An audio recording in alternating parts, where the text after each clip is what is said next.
Good morning, Rich Rising, Rich Rising.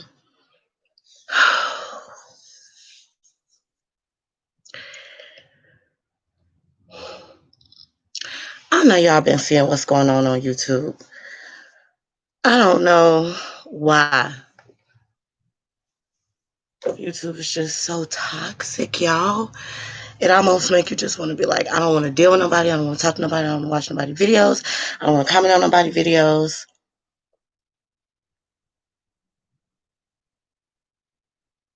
It's a lot. I gotta do my hair. All right.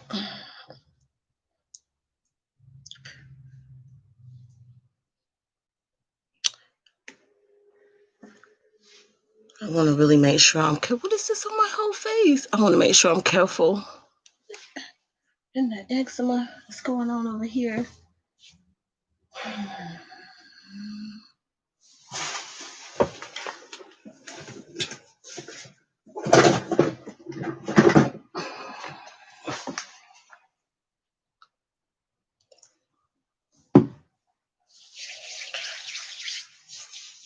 You know how you watch content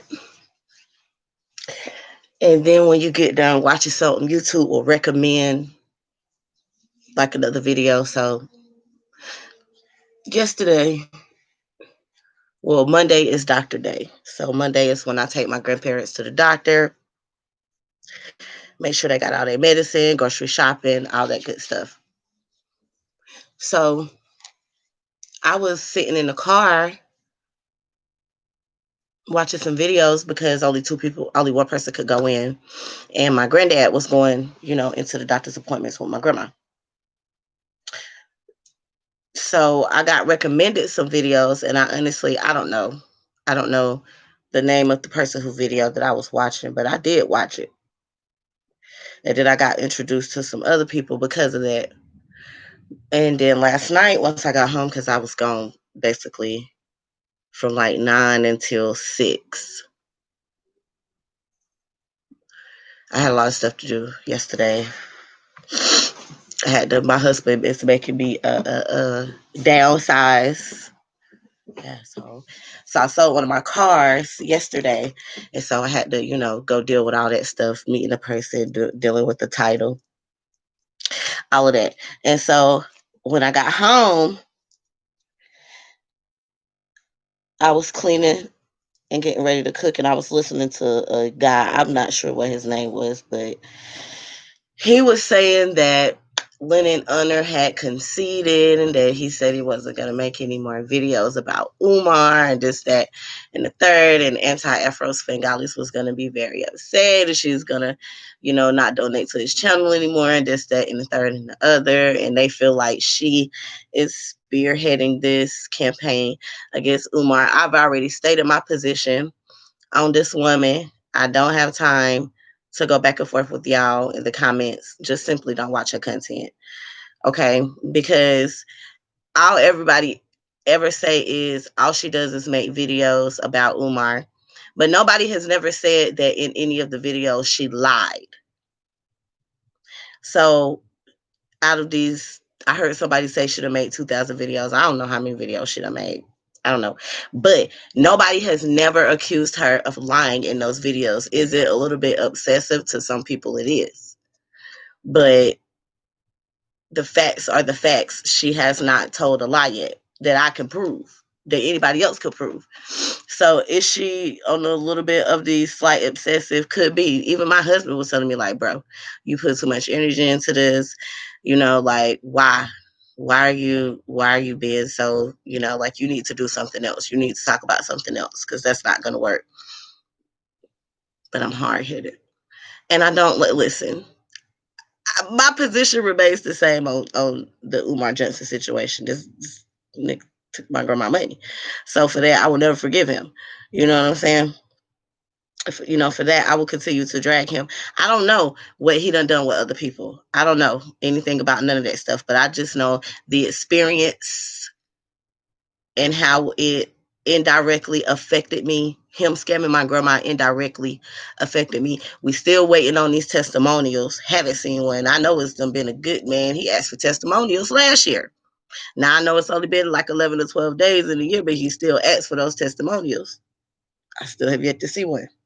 All I keep seeing is people coming out talking about how he's scamming and this and that and that. I've always said I only want him prosecuted to the fullest extent of the law for the laws that he is breaking, the infinity fraud that he's doing, in the black community. I don't wish no hurt, harm, or danger to come to this man. He just need to pay what he owe. He just need to do right by the people. All we asking is for him to do the shit that he told us he was gonna do. So I'm listening to this guy say Little Nutter done gave up or whatever. And my husband was like, well, what are you going to do about it? Well, first of all, there ain't shit I can do. This is a whole grown man. I don't care. Whatever. Whatever. I watch his live streams. Sometimes I watch them in totality. Sometimes I have to click off, click back on because I be doing stuff. But whatever, if that's what he wants to do. Now it's a discrepancy with the marriage and all of this and that, and I don't care. You know, I stopped caring.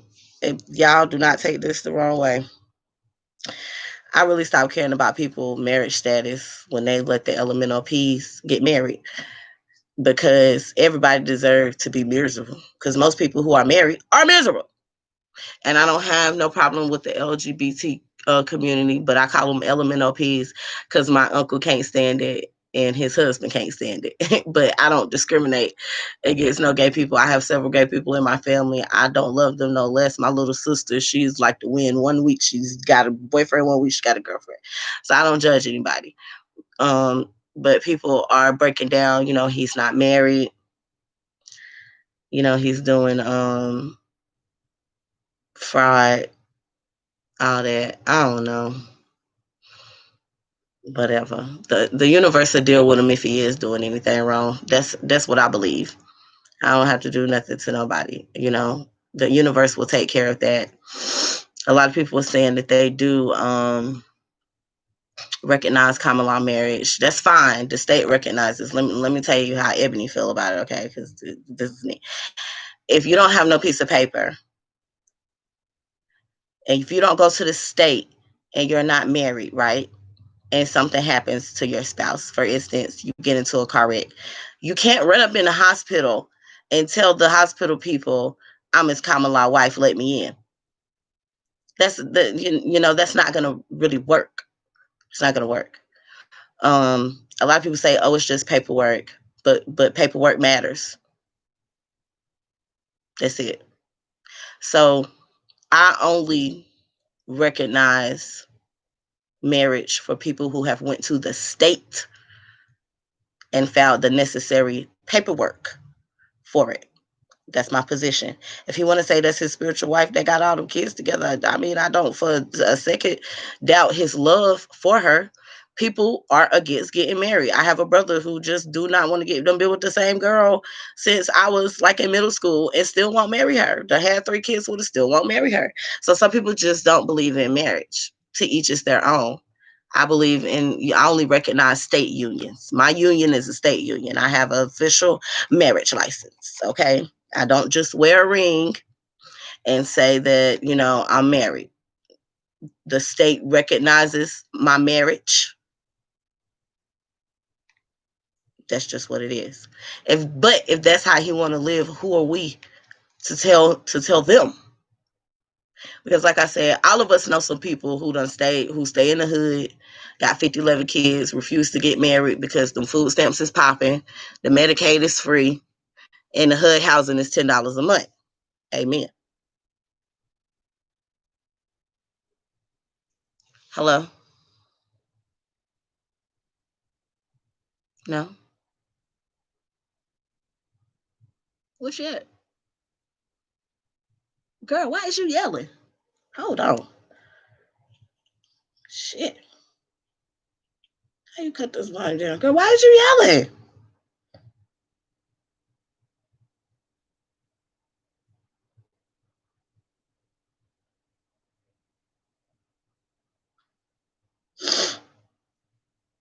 How far away? I mean, what exit? What exit?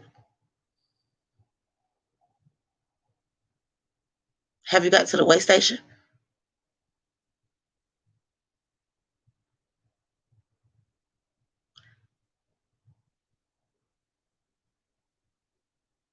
I'll text it to you. Just call AAA. Go into the app. Go into the app. Log into the Geico app. And then just hit the roadside assistance. And then come. Just get them to bring you here. That's fine. Tell them to...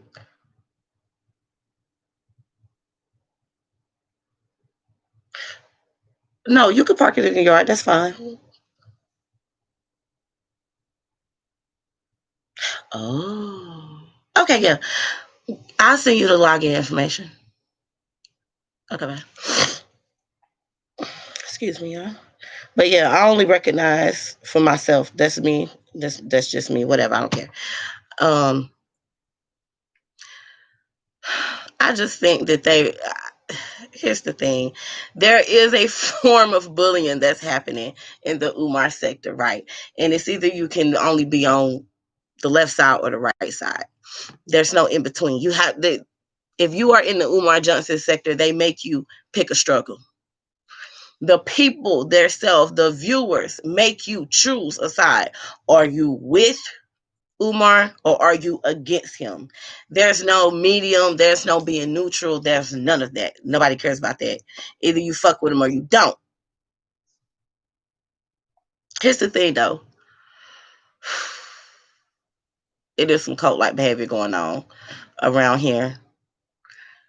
And me and my sister, we've been watching this Facebook series, Facebook Watch, about a little girl who came from a cult and stuff like that. And I've always been obsessed with cults. Like I always have. I love learning everything about religion because once upon a time, the word cult was not used in a derogatory manner. It has became a derogatory manner, but the origin of the word was not used in a derogatory manner, but human civilization has made it so because we can't get our shit together.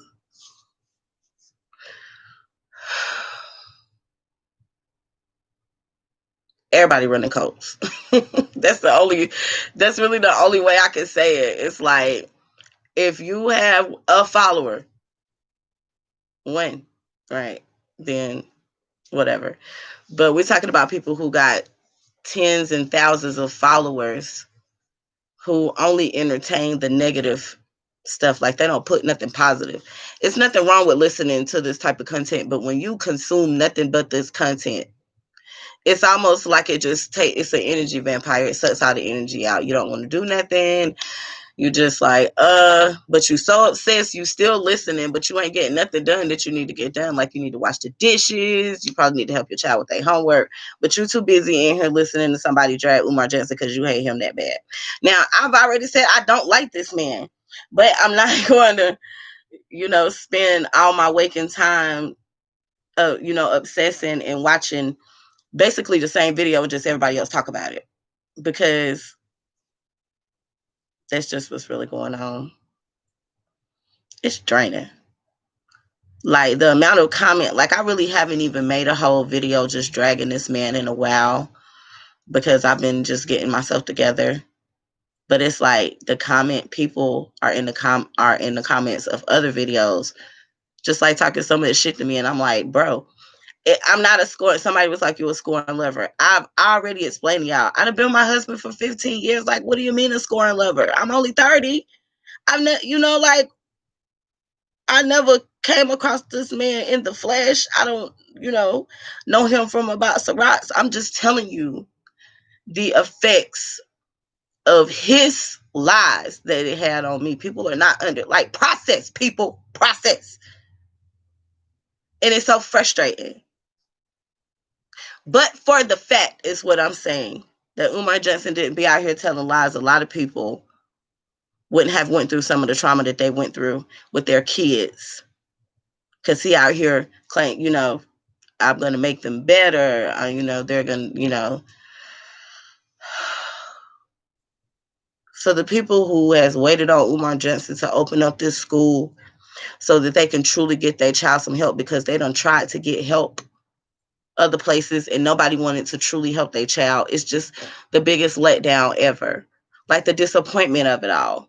I've already said on several occasions all of the things that I went through with my siblings, but my one particular sibling who's just fucking crazy. To where if Umar would have stuck to his original plan and had this school open, and I think like 2011, 20, something like that. I know he's been taking money since 2009 that I can prove. But he has caused a lot. He has indirectly caused a lot of trauma in people's lives, but for the fact that he is not out here lying, saying he's going to help your narcissist child. And maybe your child was just like a 5 out of 10 on being bad, but because you was holding on hope and pitching pennies and sending him money and scraping up, you thinking, all right, I'm going to send the kid off. The house overall is going to be a better environment, because that child is not going to be here. That child is going to be gone, getting treatment, getting help. And when the child comes back, everything is going to be kumbaya. Like, that's really the impression that he has gave everybody, and he's done absolutely nothing. And that's all that I'm trying to say. And people are upset at me like it's not Umar Johnson's fault that your brother is crazy. That's not what I said. But and if you want to drag me for saying this, drag me. But Umar Johnson indirectly had an effect on the trauma that my brother caused to his other siblings, because he never kept his word. He never helped him. He never tried to get him help, because his school has never opened. Just think about this, y'all. This happened, 10, this has been happening 10, 15 years. Think about all of the people who he's indirectly affected, because he want to be grave hopping and in other countries taking baths and throwing your donation money at country strippers. That's all I'm saying. I understand that people are going to have comments and things to say. That's fine. Everybody is entitled to their own opinion. That's fine. But what you're not fixing to do is tell me that I'm wrong, because I know I'm not wrong. Like, I sit here today as a full adult, and me and my siblings have this conversation. Now, today, my brother could say, yeah, I was crazy. Like, if my brother would have grown up to be a serial killer, I wouldn't have batted 2 eyes at him, because that's exactly what I was expecting. Because his behavior just escalated and escalated and escalated to the point where he had to be removed from our home for our safety. And this was several years after this school was supposed to open. So yes, I'm upset. He indirectly affected me, affected my sisters, affected my little brother. Now, did it make me a stronger person? Absolutely. Did I learn how to fight? Had to. That was the only way I was going to be able, to get him to stop fucking with me, to the point where we fighting with weapons, all the way up until we were grown. I don't know how many times I done told y'all when I was pregnant. I was 23 pregnant. And my crazy ass brother pushed me off of a whole porch, off of a deck. I went over the banister onto the ground. Like, really could have hurt. And you want to know what he did? He laughed. Listen, if my brother would have been a serial killer, it wouldn't have fazed me, because he got serial killer tendencies. I done watched him torture and kill an animal, like, in front of me. At that time, where was he supposed to be? At Umar Johnson School. So even the animals done been affected by Umar Johnson. But don't nobody want to talk about that. Everybody want to talk about people's super chats. I don't care about how much people's getting in super chats. Okay, I don't want your super chats. I just want you to be happy. I just want you to raise your children. I just want you to learn some financial literacy, and I just want you to invest in yourself. It's nothing wrong with donating, but right now it's not the time to be donating. Right now it's the time to be investing, because we don't know we literally done been in a state of confusion for a whole year, and our government is spearheading it. and not giving two fucks about us. And all y'all want to talk about is super chats. I don't care. I don't care that people want to donate their money to him. I just hope that they bought food. I hope they got groceries. I hope they paid their light bill before they donated money to him. But I can't, you can't control what people do with their pockets. Did somebody tell me I'm pocket watching? Okay, fine. If that's what we're gonna say. Look, everybody is entitled to their own opinion. I've already said people are giving this man are giving Lennon Under money willingly with absolutely who are they are not expecting anything in return for these super chats or donations that they're giving him. That is not the same as Umar though. Umar is soliciting funds under false pretenses and committing tax fraud while he's doing it. That's two totally different things. Now, if the man ain't filed taxes, I still can't get because people be saying he ain't filed taxes. Who got 5 kids and don't file taxes? I'm still stuck on who got 5. Listen, Lily, let me borrow the children. Okay. Because look, I only got one dependent. I don't know nobody who got 5 kids who don't claim these dependents on their taxes. But that's just me. That is just me. Could be, could be very possible, or somebody else is claiming these kids. But I don't know nobody who got 5 dependents who ain't getting them earned income credits. Because I sure would be honey getting them earned income credits. Registration. Yeah, my son is at school sending me red, blue, green, yellow, and purple hearts. I wish he would go do some damn schoolwork.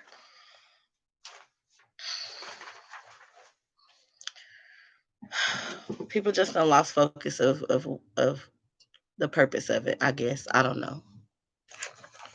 I don't come onto YouTube to look. This is just really therapeutic. Just therapeutic. All my friends, ever since the pandemic, a lot of them don't move. Like my best friend, she just moved to Conyers, Georgia. So a lot of my friends are not here with me, and I can't talk to them. Another one, she gone out the country, so she on a whole nother time zone. Sorry, y'all, I gotta moisturize. Bitch got eczema, and I can't be having the dry skin. So talking on YouTube is very therapeutic for me. But right is right and wrong is wrong. People Leonard Unner and Umar Johnson are not the same. Now I'm gonna say this: everybody done some wrong. If you do enough for digging, you can find something on everybody.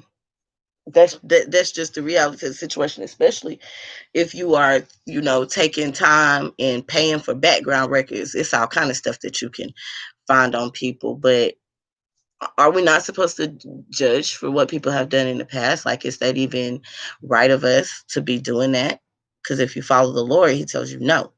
So I try not to judge. I'm not saying I don't judge people. And if I do judge people, I judge them up here or I judge them on the phone with my sister. But I don't publicly criticize them for their mistakes, because if they done it one time, but then they learned from it, it was worth it. Umar Johnson, I don't know about him. Lennon Unner, I don't know. Is he out here? I don't think he's giving out false information necessarily. I wouldn't. Me being a married female, I would not seek counseling or advice from somebody who is not married by the state, whose marriage is not recognized by the state. I'm just speaking for myself. Even when we did, is that the right? Even when we did our premarital counseling, I'm not listening to somebody who's not even legally married by the state. I don't care that you've been with somebody for 20 years. It's just like a moral thing for me. Like, because at any time you can get up and leave. That's there. I mean, you can get up and leave when you're married, but when you're not, it's so much easier to get up and just go. So I don't think I want to take advice from somebody whose marriage is not recognized by the state. You do what you want to do. That's fine. Just like I wouldn't get no therapy from Umar Johnson.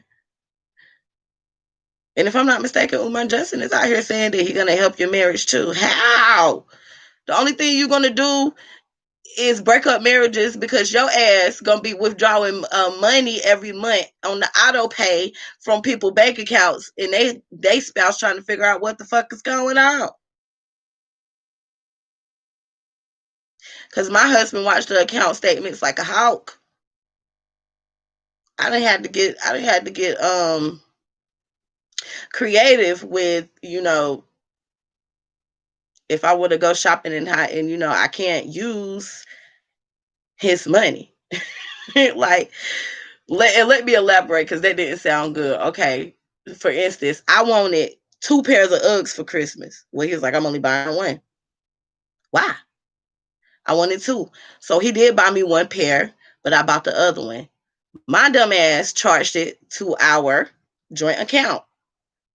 I'm looking for my shoes and looking for my shoes. My shoes never come. I'm like, babe, have you seen my shoes? He was like, hell no, I reversed that charge. What's wrong with you? I was like, what? He was like, no, I bought you a pair of shoes. You don't need them shoes. You got 11 pairs of shoes that you wear 2 times, and then you don't even wear them no more. We literally got into it over a pair of Gucci flip-flops, y'all. And he was like, no, I bought you Gucci flip flops, and now you talking about you boycotting Gucci. You better put them flip flops on. And I'm like, no, I'm boycotting. He was like, you know how much I paid for them flip flops? I don't care how much you paid for them flip flops. But I wore them the other day, so I can get me some more Uggs. But he reversed that charge, and he was like, look, I don't make you pay no bills, and you work. If you want to buy Uggs, go buy yourself some Uggs. But I bought you some Uggs. I'm not buying you no more Uggs. I respect that. I can't get upset at him for that. I just can't use no money out the joint account. That's it. So a bit had to get creative.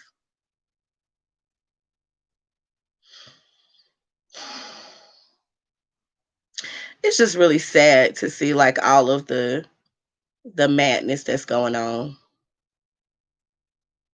Like I understand that everybody is not going to be like all kumbaya, but in the same token, like y'all, is it really is it really people are making a bigger deal about Lennon Hunter and his, than they are about Umar Johnson. Umar Johnson has stole millions from the community.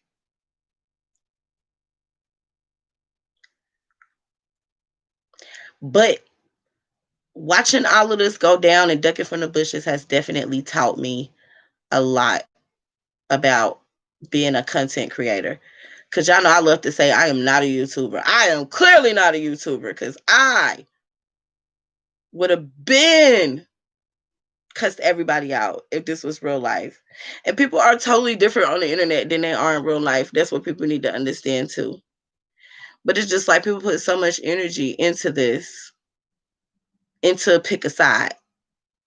Before you make any type of commentary, they want you to pick a side. That's not right though. I don't want to be on nobody's side. I'm on my side. I'm on the Lord's side. I'm on the side of you need to do what you said you was going to do with the money that we gave you or give it back. That's all I care about. I don't care about who is getting super chats. I don't care about people doing 10-hour lives. I don't care about that. If they got time to do a 10-hour live, let them do it. I don't think I have the time to do a 10-hour live. I think the longest I've been on the live is like 2.5 hours.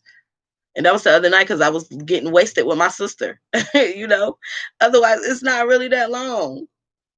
And I don't even have no specific topics. I just be really venting on what's going on in my head. But it's just really sad to see what's going on. Like people who used to support each other is out here dragging each other in videos. And it's just like, but why? Like there we go again, doing the white man job for him,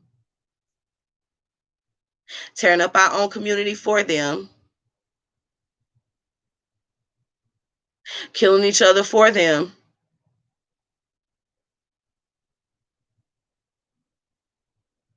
Everybody got criminal behavior on this motherfucker.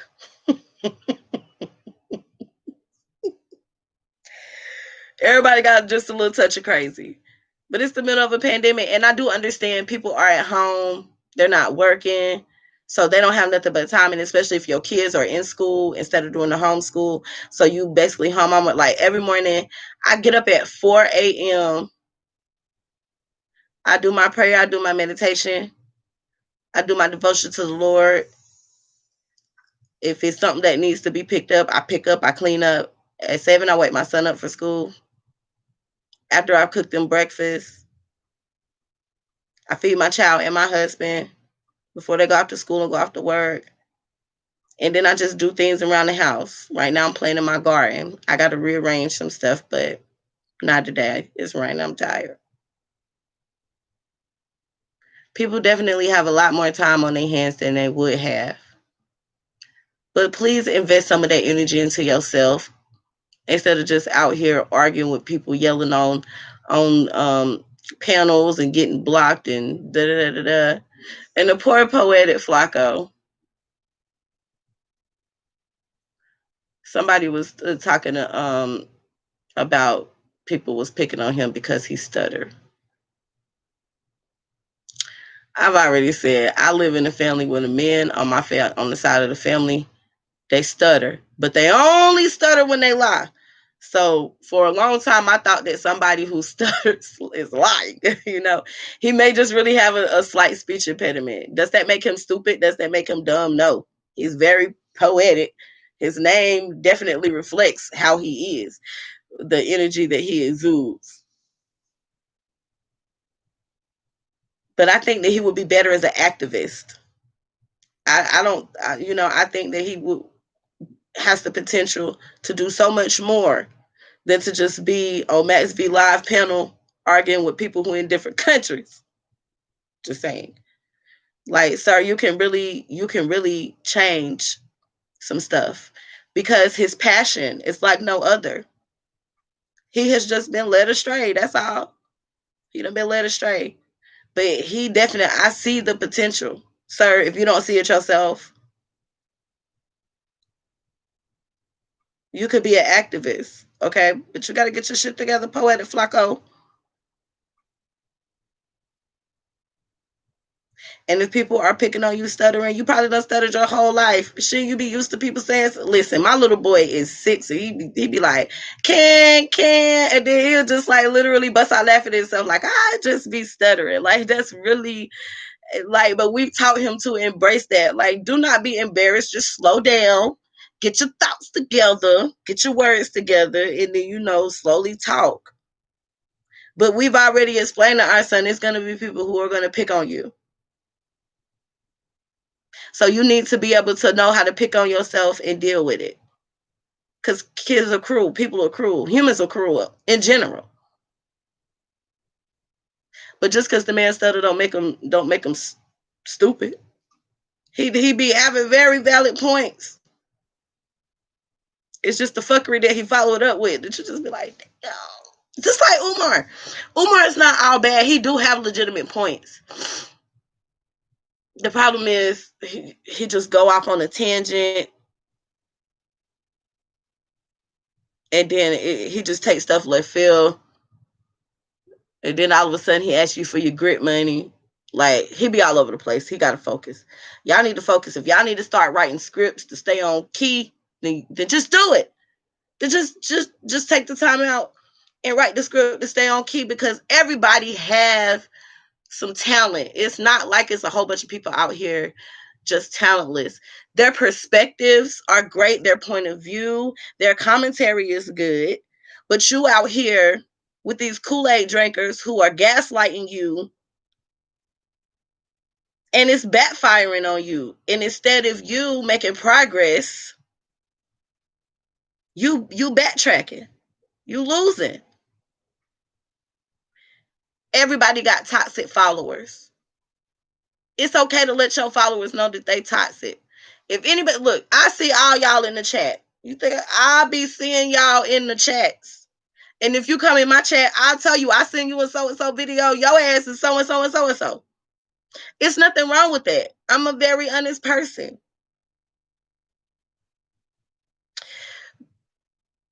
But it's the followers who be getting these content creators fucked up. So watch out for all seeing, all peeping eyes ain't good eyes. All, it's just not.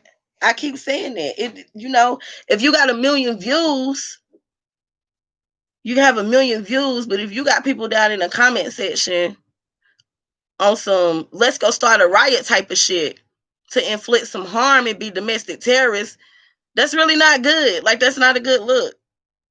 That's all I'm saying. It ain't nothing wrong with telling your followers y'all need to chill. And if they can't respect it, bye.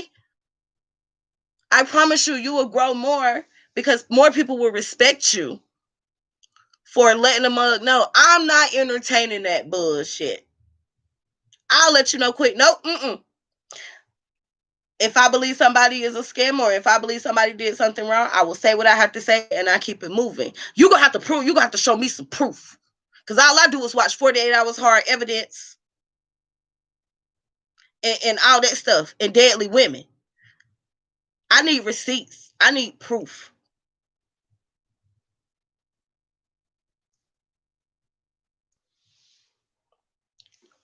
I care about what I say about people. I understand that what you put out into the universe stays. Good, bad, indifferent. It stays. You really can speak stuff into existence. I've seen it. I've done it. Okay? So I am really, really careful about what I say about people. Because for some strange reason, if I say it, shit starts happening. I tell people all the time, even my therapist, they told me I have like crazy dreams a lot. I always dream about shit. But the stuff, what I dream about be coming true. Like I had a car wreck and I literally dreamed about the car wreck a week before I had a car wreck. Everybody who has died around me, including my mother, I dreamed about being at my mother's funeral like 2 weeks before she died. I dreamed about my mother-in-law dying 2 weeks ago. And guess what? I woke up and she was fucking dead. So my therapist, ever since I was real young, because I don't know if I've explained this, but I had, because I was dealing with a crazy brother who was supposed to be helped by Umar Johnson, but he never got the help. We were removed from our home for a time. And we had to be put in foster care. That shit was traumatizing. First of all, they tried to put me on all kind of medications because I didn't want to eat. I kept trying to run away. I was tucking and rolling out of cars. You're not going to get me. Hiding in bushes. Running the fuck away. On field trips. Being subjected to some of the worst things ever. I'm talking, one of the counselors got one of the girls pregnant at the group home. Fighting. Beating, like, just I never had, I had been subjected to some stuff, but a lot of the things that I seen go on in the foster care system broke me down. It broke me down. I couldn't deal. Like I really had went crazy for a minute. I really couldn't deal because it was just like it was nothing positive. It was always something. Like I can remember somebody stole my drawers. I was just so upset. Like, who steal panties?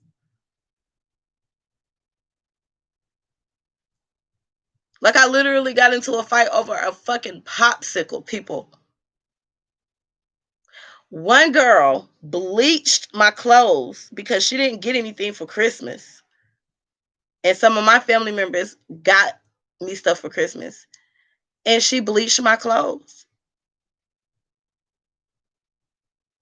And but for the fact that Umar Johnson would have helped my fucking brother, none of that would have happened. Because we wouldn't have had to be removed from the home. Because he wouldn't have been in the home causing so much detriment to us to the point where my siblings was at school crying, not even wanting to fucking come home because they wasn't sure what the fuck their brother was going to do to them today. So it goes back to the subject at hand. Umar, when is your school gonna open? How many more people are gonna have to be emotionally scarred and deal with trauma for the rest of their life because you can't get your shit together? Because you want to do it all by yourself. But we done lost sight of that. I don't have no positive testimonials for Umar Johnson. I hope he get all the karma that's coming back for him because it's coming this way. It's already done started.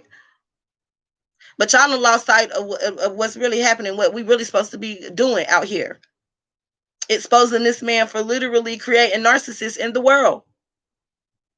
Because he ain't stop it. So if you don't stop it, then you're contributing. He has yet to stop it. He's not contributing anything but a link to the Cash App. Donations, donations, donations. But what about stuff like that?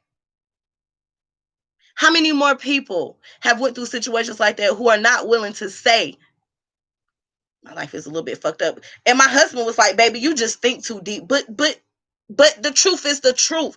This is how I feel. If I'm wrong, somebody could tell me that. But I could call my daddy right now and get all the reports from the Department of Social Services on why we were removed from that household. And it was because of that same child that Umar vowed he was going to help. And the only thing he helped was my brother inflict more harm and danger and put us in a situation where we couldn't be at home. They split us up.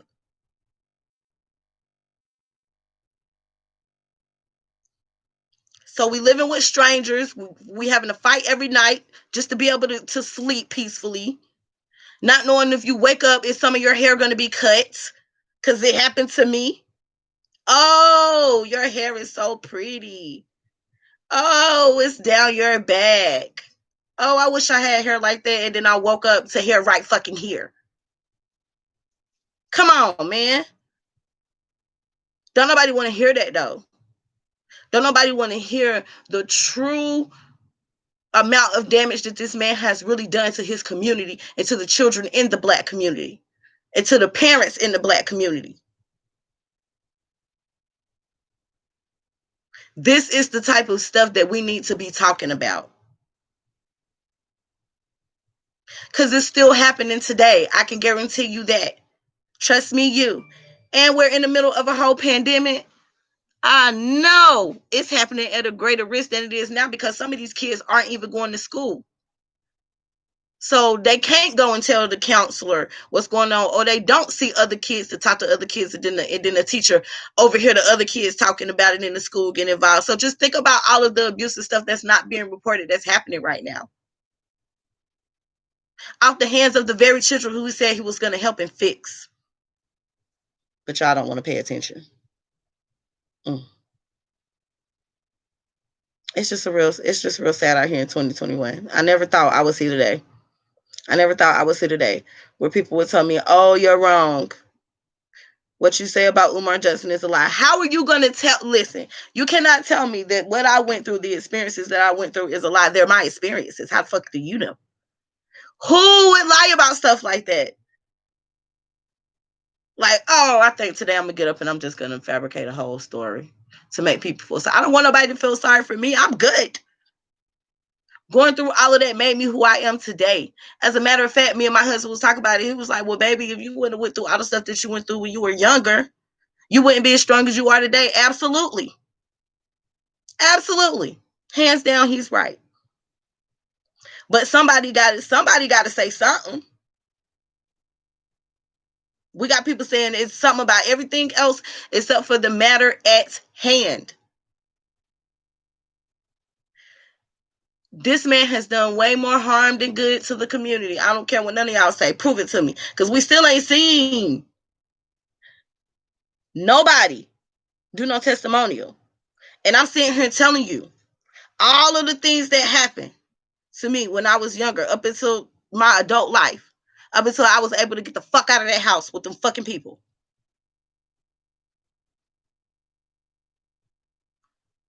It's sad.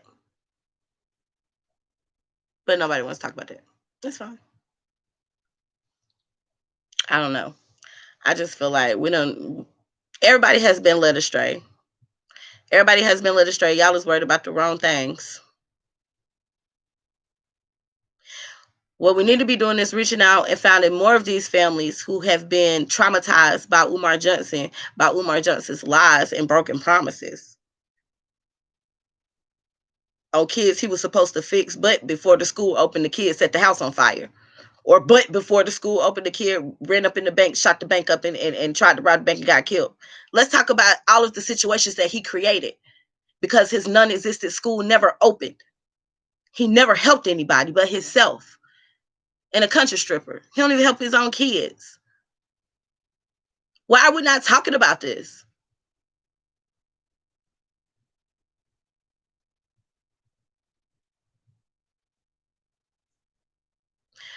I don't know. It's sad.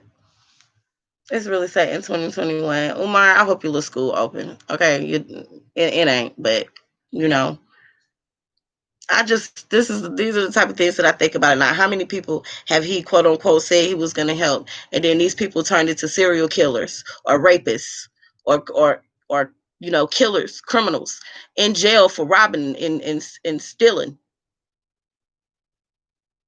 Why are we not talking about that part? Because believe me, I already done told you about one that I know of for a fact. It's got to be at this point thousands, maybe even tens of thousands of children. Who he was supposed to help.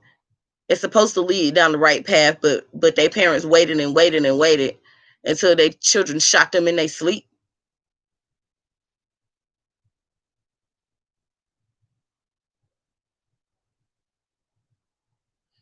It's terrible. And I just sit back and think about all of the things that I went through at the hands of somebody who I don't even want to say through no fault of his own. All kids have issues, right? Especially when you're dealing with your parents being incarcerated. Like our childhood was very flippy floppy. Either it was really good or it was really bad. There was no happy medium. We never had a happy medium. Either it was really good, everybody got 4-wheelers for Christmas, or it was really bad. Our mama took our scooters and sold that shit for crack. It was no happy medium. Nowhere. So we were just up and down like a yo-yo. It was either really good or really bad. But it could have been better if we just would have got the help that was also needed. And by the time that social services intervened, he was too far gone. It was already too late. How you doing? How you doing, Victorious One again? It was too late. The damage was already done. The cat was already dead. You know what I'm saying? I have, hold on. I want to show y'all something, but I got to figure out which iPhone. So when I was younger, me and my brother beat me up, and he pushed me on the doorway, and it cut my eye open. So let me figure out which eye it is, because I've done a really good job at hiding it. So this eye right here. So he pushed me down. Life already ruined. Same here. Yes, he pushed me down in like the doorway, and we stayed in a trailer park. So we were fighting, and he pushed me down, and it cut my eye right here. Cut my eye right here. And it also, if you look, it chipped my teeth. Right. And I remember him laughing and telling my grandma that if I was strong enough, I would have been able to catch myself to not hurt my eye. And he just wanted to see how strong I was.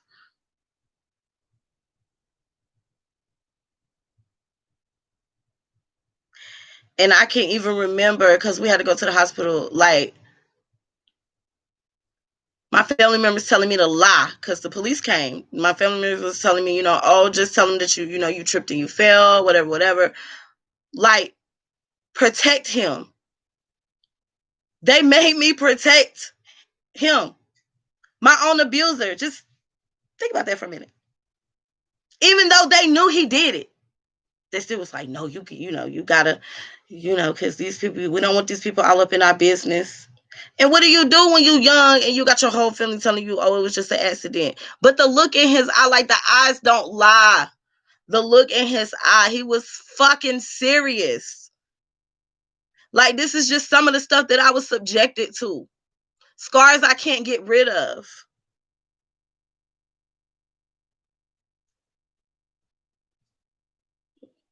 Why we not talking about that? Because is it 100% Umar Justin's fault? No, it's not. But had he would have did what he said he was going to do and kept his word, a lot of these things would have never happened. A lot of these things would have never happened.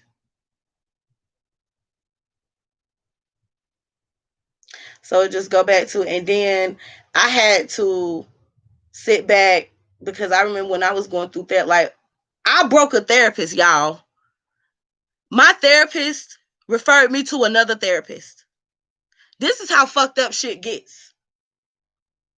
My therapist got me another therapist because she couldn't take it. And she was like, how do you smile? How do you, my favorite thing is say, oh, it's fine. It's fine. Well, I say it's fine because it has to be. It has to be fine. Absolutely. But now you see, thank you, Victorious One again. This is why I'm so passionate about it. It's just like, I don't care about people's super chat. I don't care about none of that stuff. Just think about all of the stuff. Like, this man was supposed to help these kids. You don't have people post messages or saying, my child does this, my child does that. I need to, even in the last thing that he did for when he had the heated tent, he was saying, if your child been diagnosed with something, bring the paperwork with you. Let's go over the paperwork so I can help you. But how many people has he really done that to? Because the last person who I know he said that to, the woman said that she sucked his dick, and then he told her, don't ask her no more about no fucking children. Now, what if the very next day, that same little boy killed his mama? Do you think that Umar Johnson would have felt bad about that? Probably not, because he's a narcissist. Because he was there. He was there. He was there in her eyes to discuss her child and to help with his behavior issues, not to get some head. And she said it herself. They never actually talked about the little boy. So once again, but for the fact, if that little boy would have woke up the next morning and stabbed his mama the hell up, and Umar Johnson was there that night before to discuss the son, except for all he did was got his dick sucked, ate a plate, and bounced.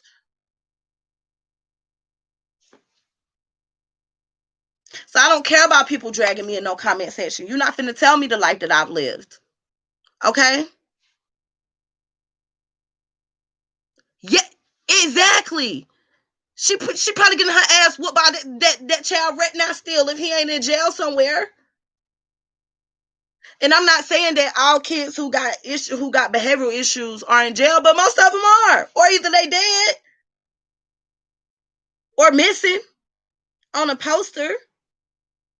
This man does not even process how many lives he has affected by his continuous affinity fraud and lies to the black community. But nobody wants to talk about that. And then people really come in my comment section and be like, oh, you a scorn lover. Then I've told y'all my brother killed the pets. I done told y'all that my brother whooped our asses, tied us up, and put us in closets all day. Until he hear the car coming up the gravel road. And then he come, oh, we good, right? You shouldn't. It's your fault. And this is really how my brother was. It's your fault. I had to do that to you. It's your fault. I had to punch you in your head. It's your fault. I had to tie you up and lock you in a closet. I didn't want to do that to you, but you made me do it.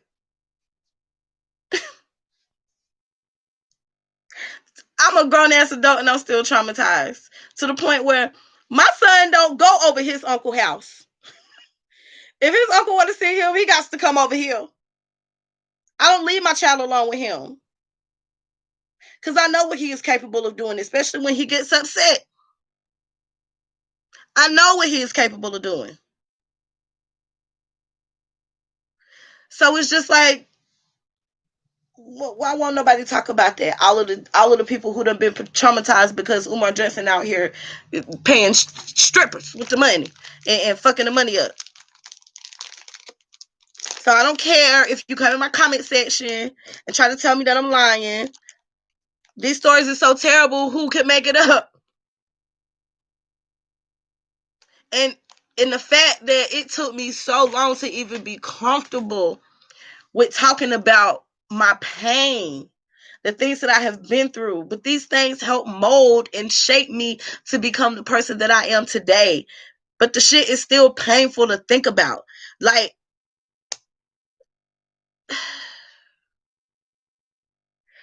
listen, y'all, I can remember, and this goes back to us protecting the black man. I can remember we had some neighbors who stayed across the street from us, and we stayed in the country. You know, we country folk. We had trees everywhere, and, you know, it was like trailers, and we had a house, and it was some people across the street. And they had a little girl, and the little boy's name was Deontay. I can't remember his little sister name, but something had happened, right? And my brother was at Deontay's house, and him and Deontay got into a fight because Deontay said that he walked into the room, you know, and his sister was like bouncing on my brother's lap. And so, of course, the police are called, whatever, and they're, you know, coming asking, you know, what did you see anything, you know? And you know how black people are. What goes on in this house stays in this house. And to me, I didn't think that I said anything wrong. But looking back on it, I guess it could have been a little bit of, you know, but when you're a child and you're just being honest, you're just being honest. What I said to the police officers was, I've never seen him do it to anybody else. Right. So they said, well, what do you mean by anybody else? And I just told them, I've never seen him do it to anybody else. I had seen him do it, but I had only seen him do it to one specific person. Right. They beat my ass so bad, y'all. I stayed out of school for 3 days. They whooped my ass. I'm talking about, y'all, they whooped my ass. And in my head, I'm thinking, what did I say wrong? What did I say wrong? Only thing I said was I ain't never seen him do it to nobody else. And when you're a child, you're innocent. You don't think to lie because you ain't got a lie in your body. So you learn, people teach you to lie. You're not born a liar. People teach that to you. So now I'm sitting back thinking, like, we really have been protecting this predator his whole life. We really been protecting a predator, an abuser. And this is why when I see my brother with a new girl, the very first thing I tell him is he ain't shit. Don't come over here. He ain't shit. If he come in the house, he getting pat down. If he leave, he getting pat down. He ain't shit. He gonna fuck your life up. He gonna drain your bank accounts. He gonna mess up your self-esteem. Your peace is gonna be gone. You're gonna be crazy. You're gonna be at the Patrick B house. And they don't listen. And then here they go at 3:00 in the morning calling me, yo, brother, blacked my eye, bitch. She done blacked my eye several times. You know what I'm saying? You better get some frozen peas. But I've been so desensitized to it, right? Because I literally have told the bitch to put some peas on her eyes before I rolled over and went back to sleep. Because I was subjected to that shit so much that it was just like, man, if you don't put some ice on that shit and go to sleep, bitch. That should not be the response when somebody call you and tell you this motherfucker done whoop my ass in the middle of the night. Your response should not be put some peas on it and go to sleep.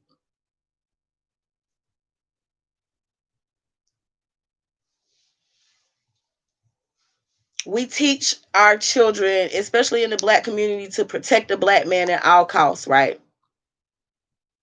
To the extent, let me tell you about my family. We have this running thing in my family, okay? And this is why I be fuck with them. Because we were taught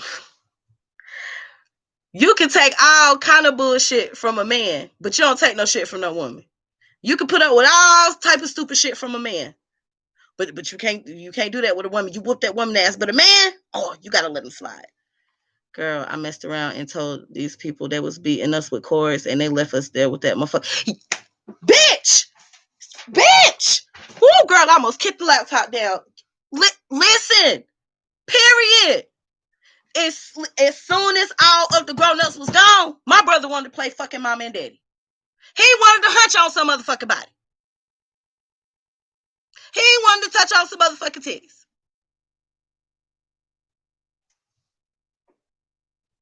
And what they do, still leave us there. You understand my pain, honey. Yes, come through. So that's all I'm saying. And it's like, people keep saying, oh, well, it's not Umar Johnson's fault that, your brother is a creep. That's not what I said. But Umar Johnson contributed to the severity of the creepiness now, is what I'm saying. Had he would have done what he said he was going to do, maybe he wouldn't be as fucked up as he is right now. He's still fucked up. Maybe he wouldn't be such a creep that he is right now. Over the past 5 years, basically since our mama died, he done good with staying out of jail. But with the exception of CDV. He done caught 3 CDVs in the last 5 years. 3. With 3 different women in the span of 5 years. And they all still deal with him. But yes, that happened to me. Look, let me tell you, honey, Victorious, well, let me tell you what happened. Okay. One morning, because I done told y'all already, my brother used to get upset, and when shit wouldn't go his way, he would go lay on the road and be like, I'm going to kill myself. I'm going to let a car run over me. And I'm back in scamming. Got it. Oh, Jesus, here we go. Not right now, Shaquille the scammer. Not right now. You need to pay attention, okay? Because if you really was telling the truth the other night, then you need to listen to this. My brother would lay in the street and be like, oh, I'm going to kill myself. I'm going to let somebody roll over me, whatever. So my auntie was out there fussing with him because him and my grandma had got into it. He pushed my grandma down. So what he did was, when the bus came, he spit on my auntie and he ran up on the bus. Honey, my auntie got on that bus. She had to grab him by his motherfucking throat and was whooping his ass. When I say the rest of the bus ride, nobody said nothing, and the bus driver was crying. The bus driver was crying. I'm talking about my auntie whooped his ass. I ain't think nothing else about it because, that was normal. We used to get our asses beat, y'all. Didn't nobody care what it was around. Get your ass beat with a branch, bitch. Okay? Have you ever been smacked with a steel toe boot? I'll wait. Have you ever been smacked with a steel toe boot? Ooh. What about what? Ooh. Have you ever went to go get in the bathtub or the shower? And when you cut the bathtub and the shower off, then they took your fucking towel and then they proceeds to whoop you while you still wet?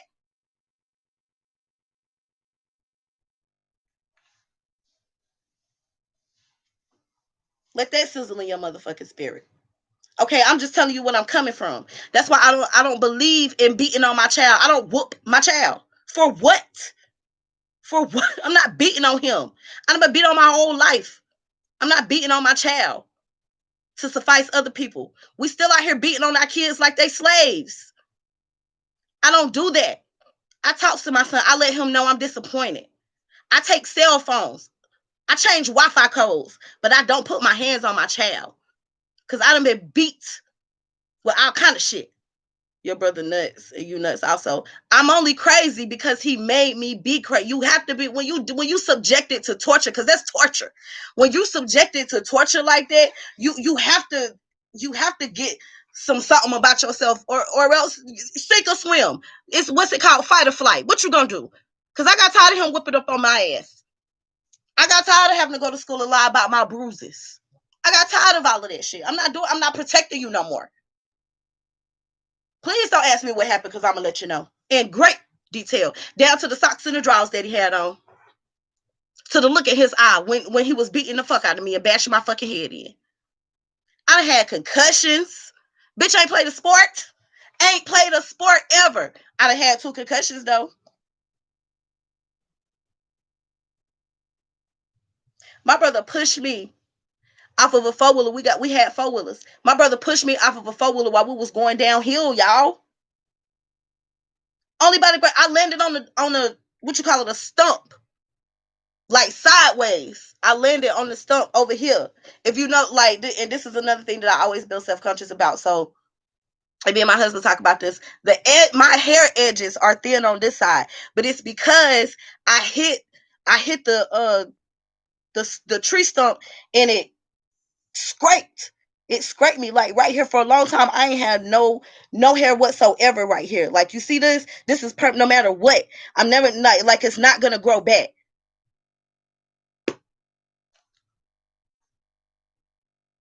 I realized years ago whooping our children is PlayStation. Absolutely, it's PlayStation thinking that and listen.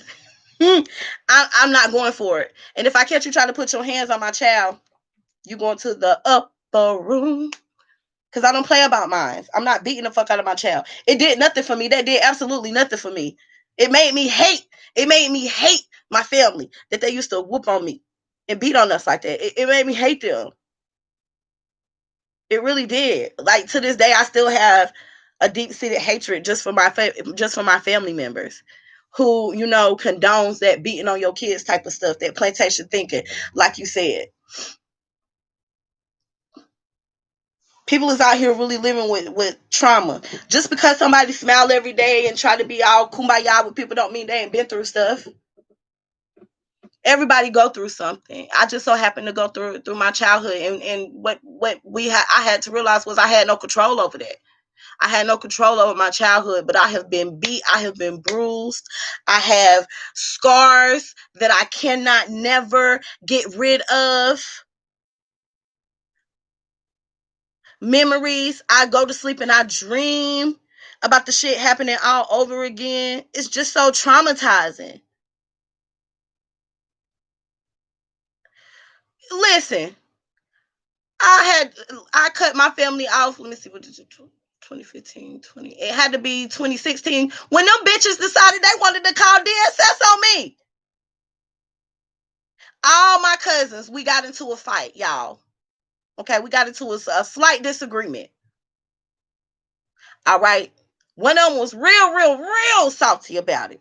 Called DSS on the other one.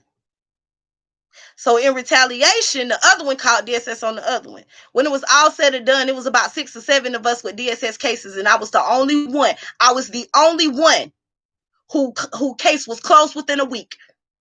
The rest of them had to take parenting classes, had to take drug classes. Other people had to get custody of their kids. These bitches, my first cousins, my daddy's sister kids, called my daddy and told my daddy they was going to come shoot my fucking house up. Because I was the only one who passed the drug test to be able to keep my kids. And then, not only was I able to keep mine, I got my other cousin kids who they called DSS on too. And they was mad because, guess what? They couldn't find nobody to sign for their kids, so their kids got split the fuck up and put in foster care. And then the family was looking at me some type of way because I ain't take all 11 of their kids. Bitch, after you threatened my life, after you tried to take the only thing from me that really even mattered, my child, my only seed, you think I'm about to let your wretched ass kids run around my house and eat my baby Lunchables? Hell no. To this day, I don't fuck with them bitches. I walk in my aunt's house, bitch. I'm not even speaking to you. Because my daddy pay bills here. Still, with your grown ass. Husband out here been cheating on you 30 years. Ain't none of your kids your fucking husband kids, but I'm going to be quiet because they ain't my business. But don't make me do it. Good morning, Rich Rise. You know what I'm saying? Good morning, Nana Umar follower. Good morning, darling. Them bitches called DSS on all of us. And you want me to come to Thanksgiving and act like everything is okay? After you drugged me on social media, you told me I was a crackhead just like my mama. These bitches was some savages. Y'all, they broke my spirit. And my mama had just died. She wasn't even in the ground a whole year. Like, bitch, I know my mama used to smoke crack, but your mama used to smoke crack with my mama too. And they both got it from my daddy. because he used to sell it. So what is you saying?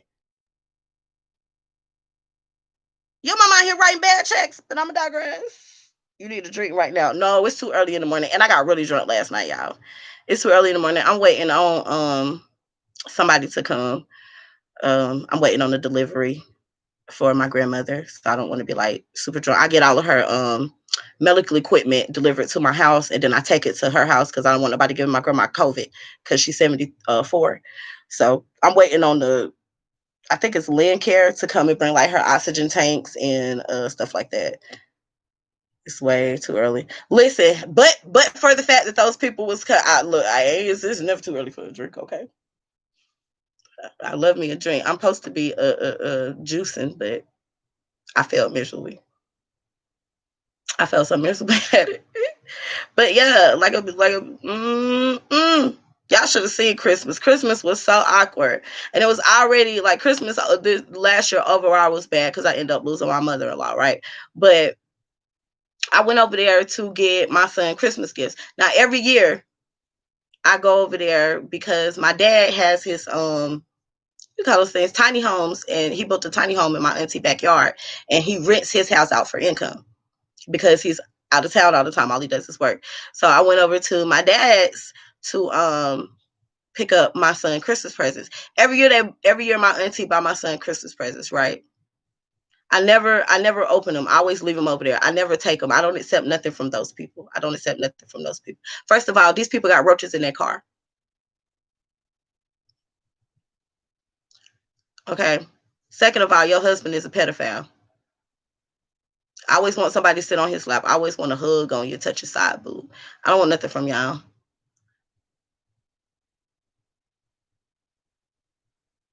You have a sister that hates you. I don't hate I don't think I hate my brother. I just think that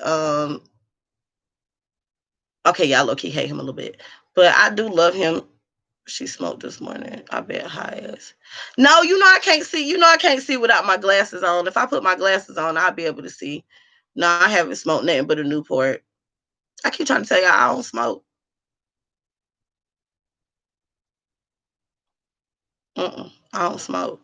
I smoked when I was in high school, but once I Newport lives the matter. Once I started working for the state, um no, really, actually I stopped smoking once I got pregnant in 2013.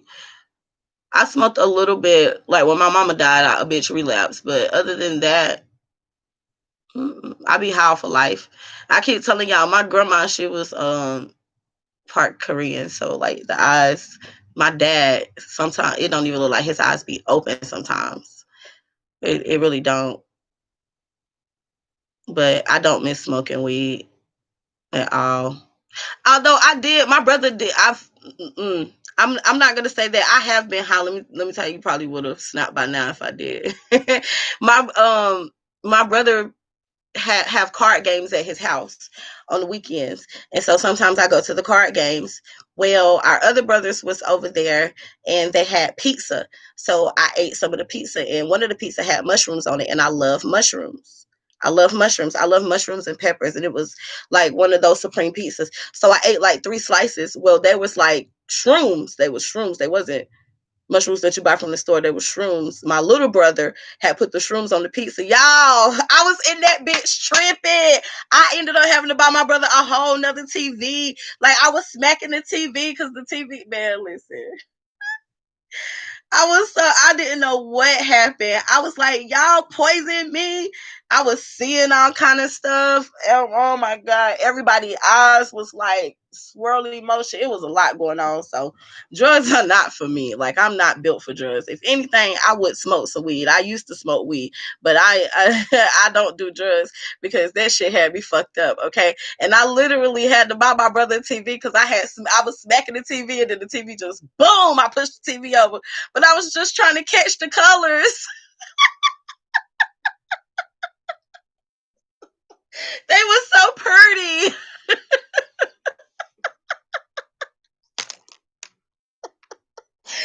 So I don't do drugs because which marijuana is not drugs. But yeah, weed is fine. Weed is fine. I don't have no problem with weed. My brother is a botanist. He does medical marijuana.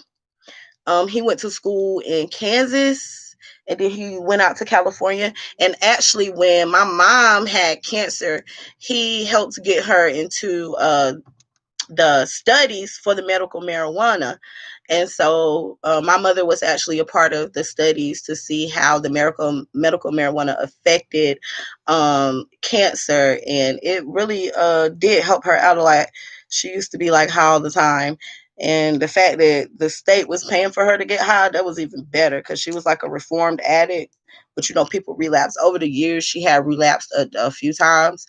But honey, when that insurance was paying, we would have to go um to Georgia to like this big ass building, and it was by the CDC in Georgia. That's where we would have to go to like every month to go get her prescription, and they would, run tests and stuff like that on her. Um So yeah, I don't know. I don't do drugs that often. Now I'll get drunk real quick. I will drink you under the table. I'll drink a half a bottle of liquor and be a okay, be cleaning. Yes, and my grandma, she was telling me that you can make marijuana tea, and I was like, tea, but to each is their own because she deals with some health issues too. Oh lordy, what time is it? Oh, it's only 11. Okay. But yeah, so a bitch done been traumatized.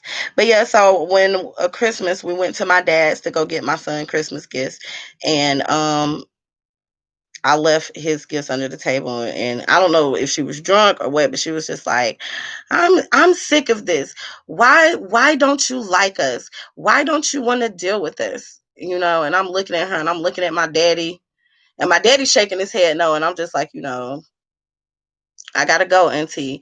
No, you're not leaving before you tell me what's going on. And I'm looking at my daddy, and my daddy shaking his head no. And I'm like, I really gotta go. And she was like, you're gonna tell me now. And I was like, your fucking husband touched my sister.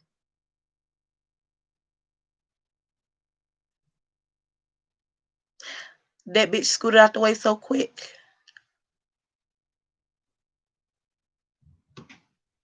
So don't ask me no more stupid questions. Because when you play stupid games, you win stupid prizes with your stupid ass.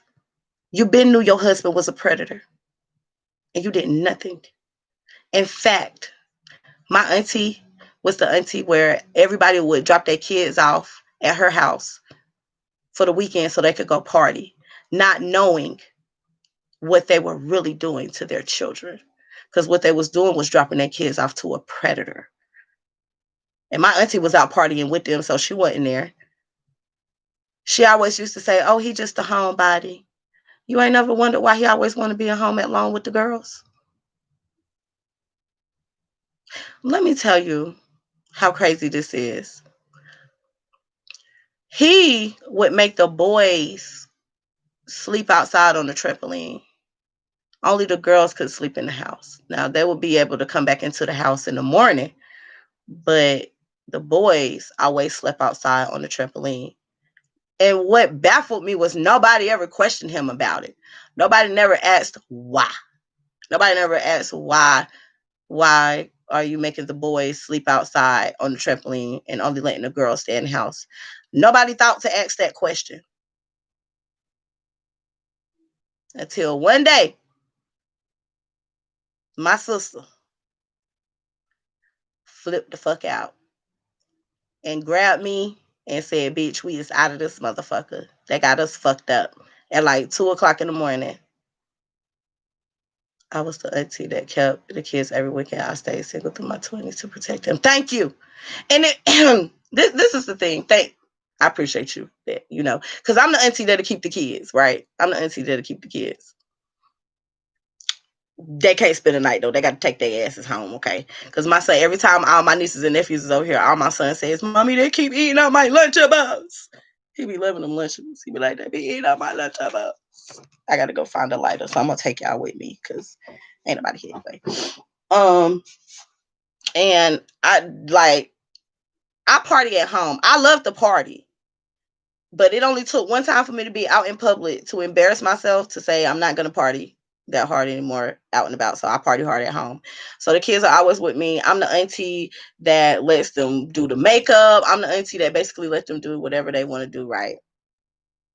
But my husband don't play that shit. He don't walk around with his shirt off. He always, like, if the kids are here, he is fully clothed. He ain't walking around with his dick bouncing around. He's very, very respectful. He doesn't sit kids on his lap. He don't hug on kids. He high five kids. He do the head rub. Like, he's very particular. And the reason why is because I basically just, me and him were talking, and he was saying, like, you're my wife. Why are you not why are you not trying to be submissive? And so I just had to, break down to him why I was the way I was with men, just because of the stuff that I went through when I was a child, which I know I didn't have any control over, but it still happened.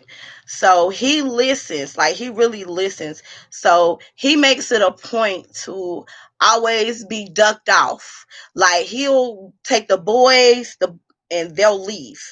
They'll go to the park, or they're in the den playing the video game, and he frying the chicken and he's on the grill, and but he does not be left alone, period, with no little girls. He won't do it. And he was like, because I already know how you feel about that. And so I don't never want to make you feel uncomfortable. These are my nieces and nephews too. But, I'm just going to focus on making sure that it's food. And if I need to go to the store and get this, that, and that. But he will not. If it's time to take the kids home and we only got the girls, I'm riding too. Matter of fact, you take the girls home because you're gonna want to stay and talk to your sisters and do karaoke or whatever. Anyway, so you do that. He don't fool with them, and just for that reason, just from me telling him the stories of the shit that used to happen to us, like what our uncle used to do to us. So it's really sad that he have to be that way. Like, he can't even have no one-on-one time with his nieces and nephews because he know, like, in the back of my head, I'm gonna be looking at him with the side eye, even though I know he's not gonna do nothing. It's just stuck in my head because I used to really love my uncle. Like, I really used to love my uncle until I didn't.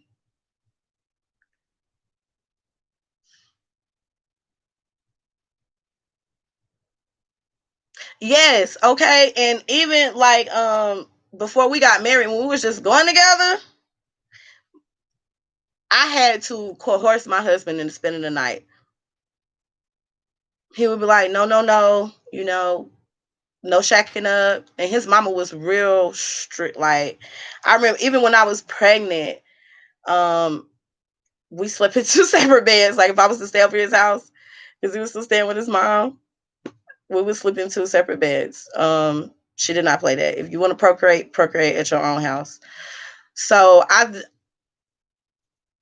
really feel bad. On one hand, I feel bad, but I'm happy that he understands because he's the only child, so he never had to deal with no type of stuff like that.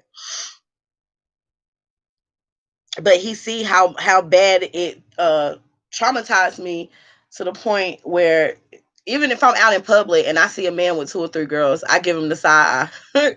And it's not because, I mean, it's just in me because it's like I know what I done went through. And no matter, like I keep saying, people can smile all the time, but you never know the true extent of the pain and the hurt that they've been through and the things that they've had to overcome.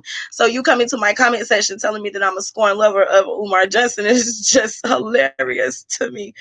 Because first of all, he's very abusive, and I don't like abusive people. I wouldn't be able to be in a relationship with somebody like that. He's too abusive. He's very verbally abusive, and he's very passive aggressive. I can't stand a passive aggressive ass person. Like, just be straight with me. Pow pow, be a straight shooter. I don't like passive aggressive people. I'm not passive aggressive. I don't do passive aggressive shit. So I don't expect for people to be passive aggressive against me. Hold on, y'all. I got to go in here. It's dark in my hallway. Get ready to do. I'm going to be doing a remodel on our bathroom. And I don't know where this man is. I got to wait for the bath fitter people to come. I think they're not supposed to be here till 3. Because I'm going to be getting me a new bathroom. Praise God. I want me a bigger tub. I have a tub with jets in it, but it's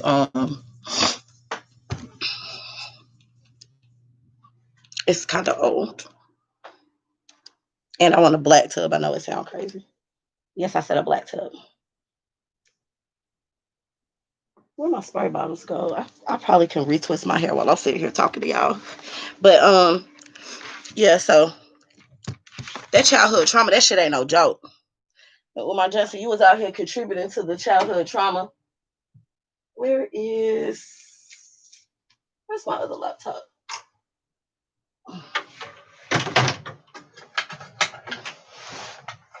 How did I lose a whole laptop? Who loses a laptop? Oh, here go a phone. Whew, Jesus, have mercy. Yeah, my Justin out here contributing to kids being fucking delinquents. What else? Information can I divulge without telling everybody?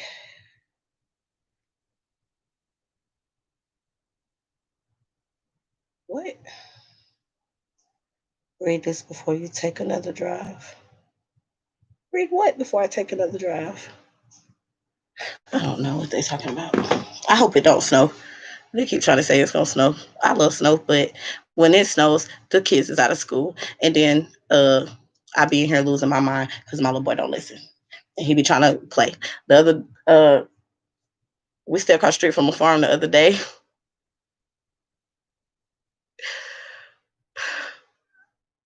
We had some ducks in our yard.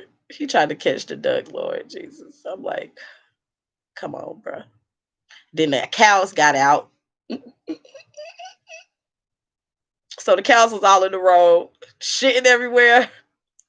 One of them came all the way on my front porch. I'm looking out the door like, if you come to this motherfucker, you's gonna be hamburger patties and ribs on the grill. You better leave me alone.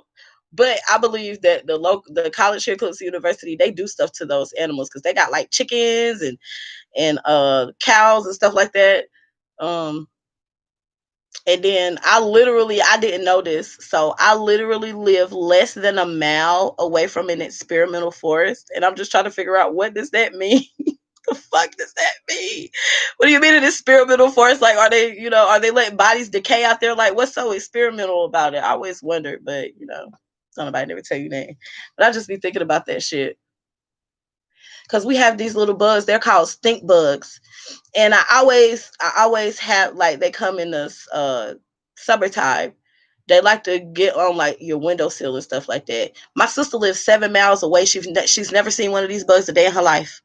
Never seen. She was like, Abby, what is that? I was like, girl, Google said it's a stink bug. And she was like, what does it do? Bitch, it stink. I don't know. If you kill it, it stink. But I don't know what the purpose of it is. But we live less than a mile away from an experimental forest. So I keep trying to tell my husband that maybe this is not the right location. But in the area that we live in, we basically have prime location because we're less than a mile away from the college. And so apparently somebody been trying to buy this land. The Clemson University been trying to buy this land for, he said, ever since his mom was a kid, and his mom, she was 58, when she died. So for, her whole life, basically, they've been trying to buy this land from their family, I guess to build more stuff for the college or whatever. And they never would sell it to him. And I'm not going to convince him to sell it to him because this is his family's land. Yes, killed one in my phone. My phone stay for a week. Otherwise, they're harmless. Then what? So the purpose of them is to be stinking? Why? They so aggy.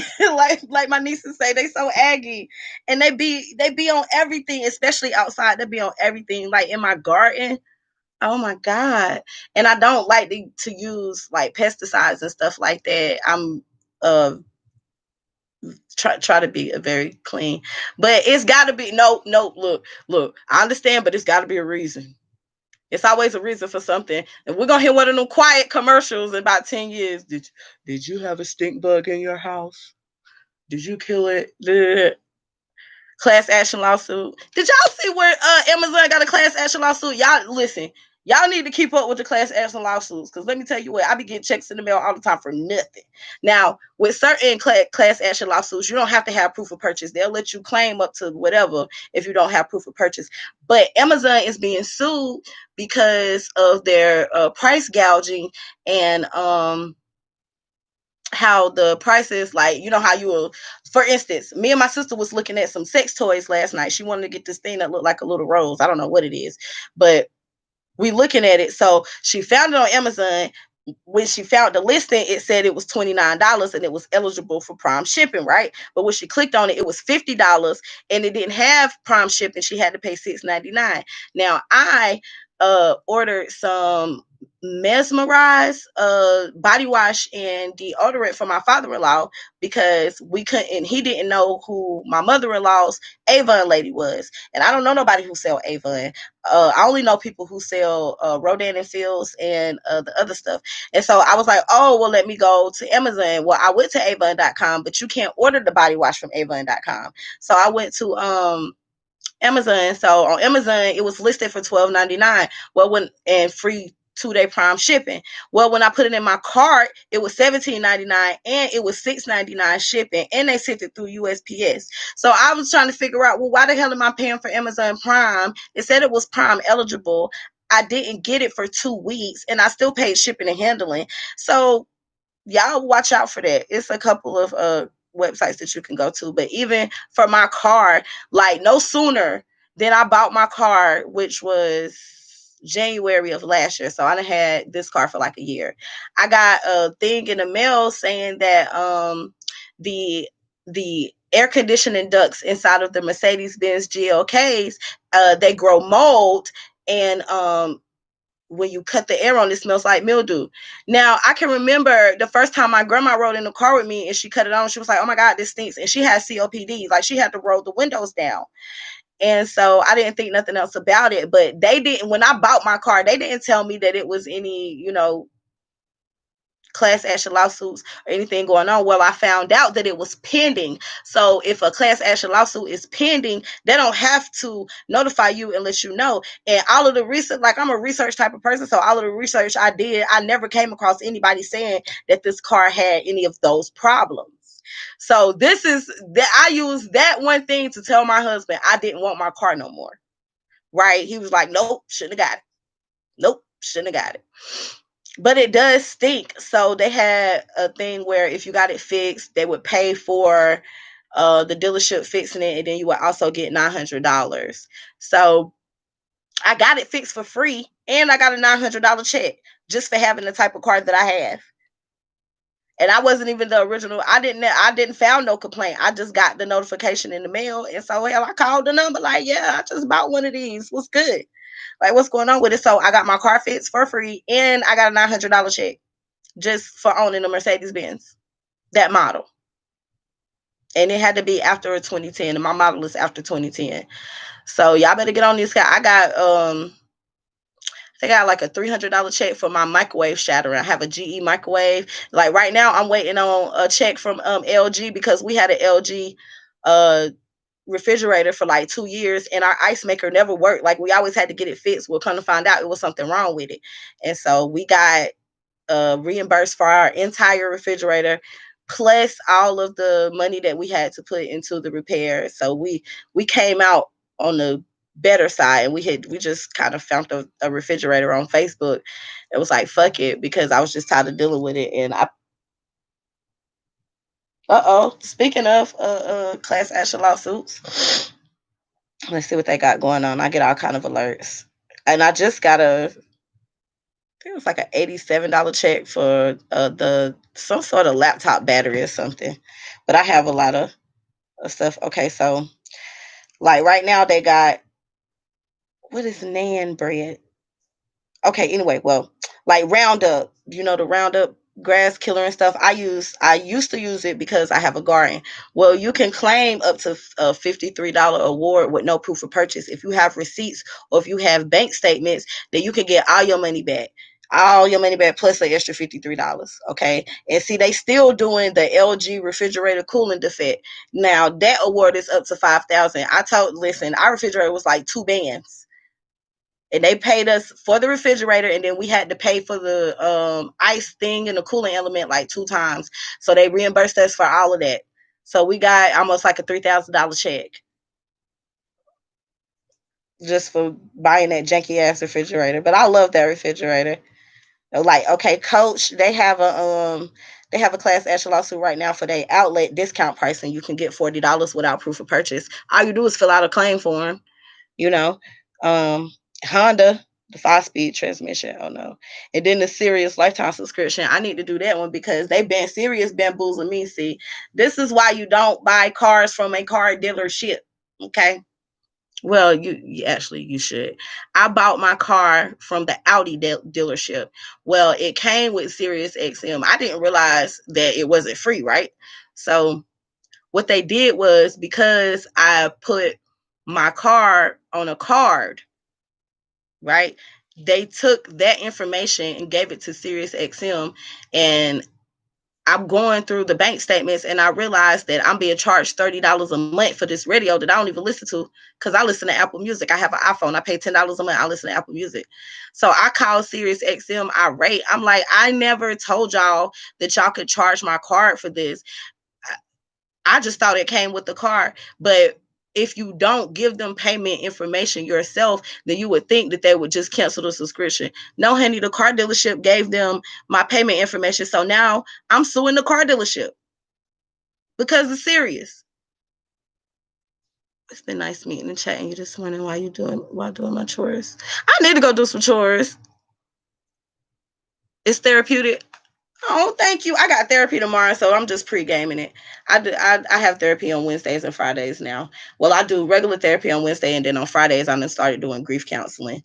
Um, it is therapeutic, and I I just want people, like, you cannot be ashamed of what you have been through, because had you wouldn't have gone what you went through, I don't even know if that makes sense, but just bear with me. If you hadn't gone through this, all of the stuff that you went through, it wouldn't make you the person who you are today. You wouldn't have the same character that you have today. You wouldn't have the same perspective that you have today. You wouldn't have the same thoughts and discernment. So I encourage people, no matter how bad it's gonna hurt less and less and less, but holding that on your shoulders, having to keep the secret that your creepy uncle touched you when you was little, like, that shit is hard. That'll kill you. That's stressful. Like, no, I'm telling the truth. My child ain't coming over there because so and so like to touch on kids. No, we're not going over there because so and so like to do so and so to so and so. If you mad at me, it's like, why are we not talking about this? And the fact that people will not acknowledge that they got whole predators in their family, then that's that protecting the predator shit. You know how I feel about that. I was raised to protect my abuser. Well, I mean, that's that Stockholm syndrome. I think that's what they call it, Stockholm syndrome. I literally was raised to protect the very people who were abusing me. And because the black family have what goes on in this house stays in this house perspective on everything, you don't want to quote unquote betray your family, but they'll throw your ass under the bus real quick if it's you or them. They'll let you die. They'll watch you struggle. Won't give you CPR or nothing. And then come to your funeral and cry like they was your best friend, like they couldn't help save you. It bothers me when people don't want to acknowledge the facts, because facts are facts. You cannot change them.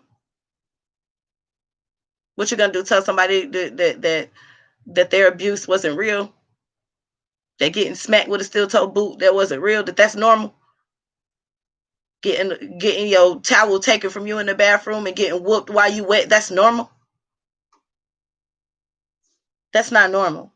I just want people to understand what I'm saying. Like, I refuse to be in my adult life and let the same things weigh me down that weighed me down when I was little, because of things that happened to me when I had no control over my life and my situation. But if you don't get it out, it's just going to sit in there and it's going to fester, and then it's going to turn into cancer, or it's going to turn into diabetes. And now your ass sick, and you're still thinking about the time that Uncle so-and-so touched you. And you told Auntie so-and-so, and Auntie so-and-so told you to don't tell nobody. You don't want to break up our family. You don't want to ruin our family. Because that's what they told me. You don't want to cause problems. Y'all don't want to cause problems. But what about the problems that y'all done caused us? The fact that I didn't even trust my own husband. And we've been together 15 years. Because you didn't want me to send your husband to jail. Because he liked to fuck little girls. Then in my head, I'm wondering, damn, I wonder did he fuck his daughters too? Some people just sick like that. I refuse to be any fucking more. Nope. Tell you the truth. We're not coming over there. Y'all got roaches in y'all car. Next. No, my son can't spend the night with you because you don't even watch your kids. Next. Absolutely not. Nope, can't go to the lake with you. Every time black people go to the lake, somebody drown. Nope. Next. You coming to the birthday party? Hell no. Next. You coming to dinner? Hell no.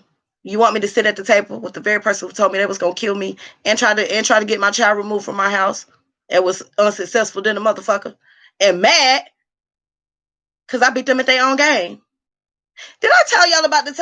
Let me tell y'all about this, right? After I don't have to go. After everybody called DSS on everybody, and I just want to state for the record, I never called DSS on nobody. Like, I don't play those type of games. And at that time, I wasn't even working in that field like I do now. I was a quality control manager at a plant. I worked in quality. I was the team leader. So I just wrote. If something was wrong with a part, I wrote the work instructions, published them. I did the bids for the work, set people's schedule, did people's time, stuff like that. I never really, if they needed me to help them, I would. I don't have no problem with working, but that's what I was doing at that time. And they called my job. They tried to get me fired from my job. Had my job drug testing me 2 weeks in a row, embarrassing me,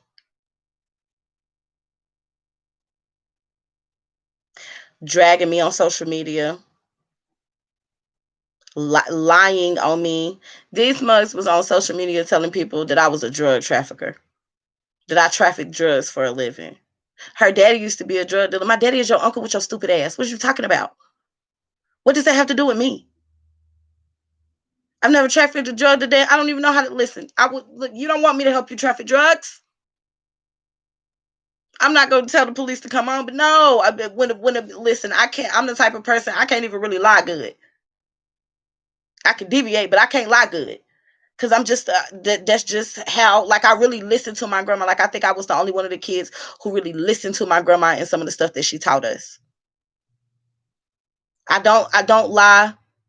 I remember I told my son, me and him was talking about Santa Claus, and I was like, Santa Claus is not one person. It's not no white man with a beard.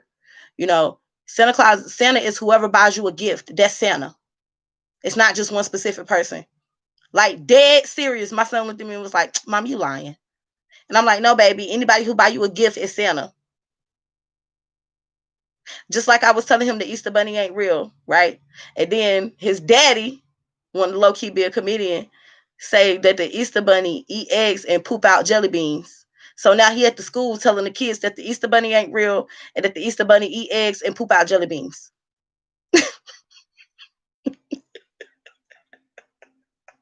I'm very transparent with my child, though. I tell him everything. The truth is, I don't want to lie to my baby. If he want to believe, he could believe. And I left it alone when he was like, no, mommy, that's not true about Santa Claus. I said, okay. Okay. And I left it alone. But I've already told him, ain't no such thing. Jesus' birthday ain't even in December. What are you talking about? Yeah, you laughing. Yes, y'all, the boy went to school and told the class. Shit. Told the class that he's the bunny eat eggs and poop jelly beans. When I went to pick him up that day from the school, and the teacher was like, can I speak to you for a minute? I was like, yeah, what's going on? Because I'm PTA, I'm very hands-on. She was like, son said. And I was like, no, he did. No, he did. And she was like, yes, he did. I was like, sorry. You know what I'm saying? So, but kids really do listen. Kids, he clearly was listening. But anyway, back to my junky ass family. So after they called DSS on me, tried to get my child removed, and then got mad that I wouldn't take their kids, and got mad that I passed all the drug tests that I was subjected to. And I should have sued their asses civilly for slander, but I didn't, because my daddy was like, we family, and y'all all I got, and your mama looking down and she's disappointed. All right, so let's fast forward about a few weeks. This is Christmas, the week before Christmas. We had a Christmas play at church. So every year we do Secret Santa at church, and all the kids who was in the church play had to draw a name. Well, one of my cousin kids who I got custody of drew one of the name of the cousins who called DSS on us, right? So we trying to be cordial. So we call my daddy. We asked my daddy, figure out what this child need. You know what I'm saying? Because we don't buy toys over here. Like, my son got hella toys, but I don't buy toys. I buy stock. Okay, I don't buy toys. I don't do shit like that. I put money in CDs. Okay, 529 plans. So she was saying something. He needs some Jordans.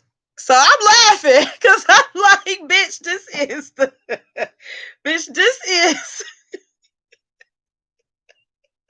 this is just for like a little gift for the kids. You know what I'm saying?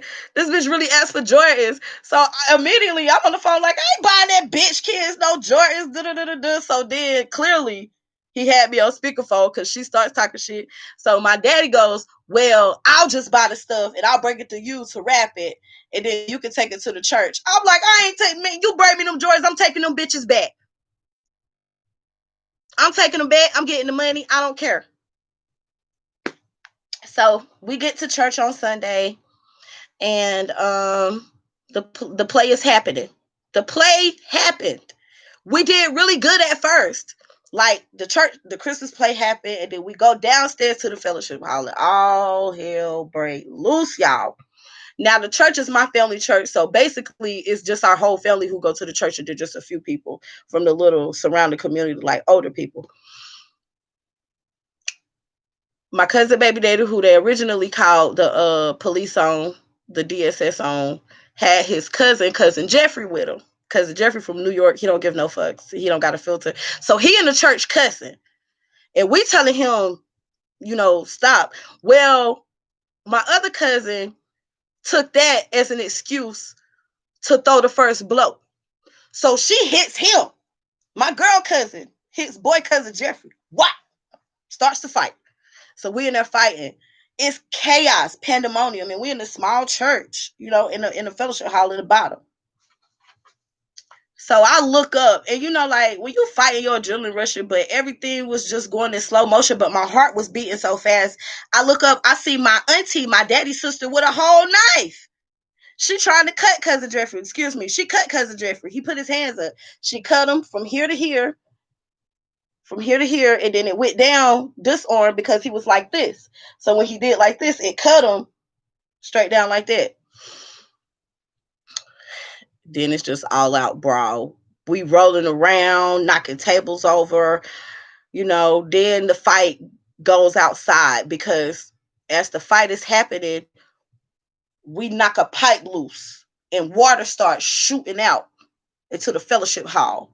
So everybody having to leave. So now people getting trampled on because they're trying to hurry up and run out, because the water pipe done busted, and the water is coming down like really fast. Like, the water was really, really fast. It was coming down really fast, and it was flooding the basement. That's where we at. So we got people running out of the church, trampling, like stepping on old people.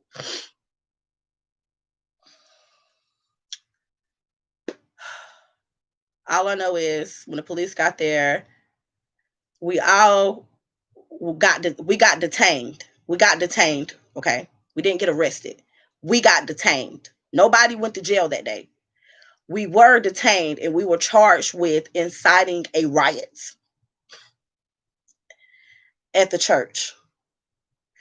Well, after that, and they stopped all the flood, and it was about $6,000 worth of damage to our church.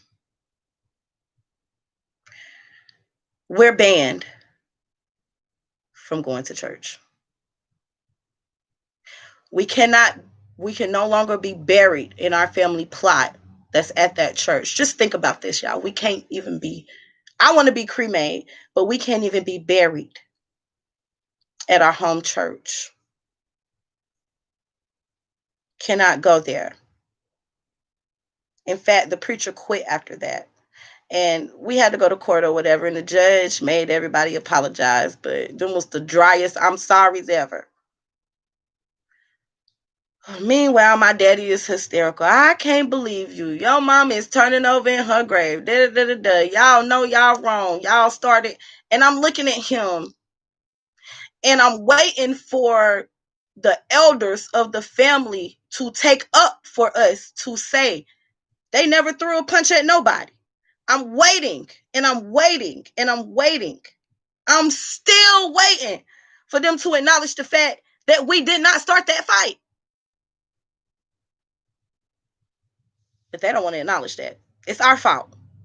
Even though she threw the first punch to somebody who she just knew in passing.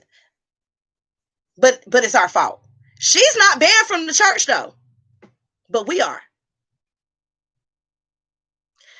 That spoke volumes. That situation made me reflect on everything and everybody who I was allowing to be in my presence and in my life and in my home. Because in that moment, I realized I was in it by myself, that they didn't give a fuck about me. And out of anger, while I'm being thrown to the ground and put in handcuffs, I hear an elder of our family say something to the effect of, I always knew she wasn't right ever since she said so and so touched her.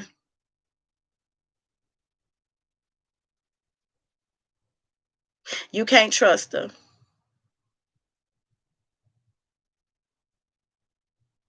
An elder in my family.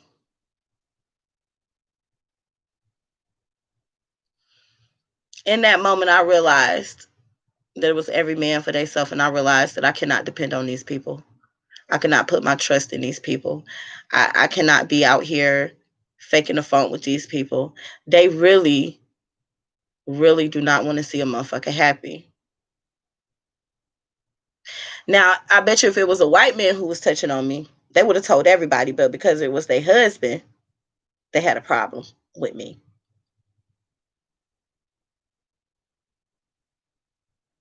And then I had the nerve to say, like, last week, after we had the funeral, you don't have to wait till somebody died to get together. I told her, listen, I can't wait till your husband dies so I can dance on his motherfucking grave. I'm going to two-step moonwalk, do the Dougie and the shoot. Because he ain't shit and you ain't shit either. What about your granddaughters? Because he even touched his grandkids. But people be so focused on keeping the man, getting the man, keeping the man, that they'll really sell their children's souls just to have somebody to sleep beside at night. And that's sad. And I don't even want to claim these people because I don't even want to let people know that that's the bloodline that I come from.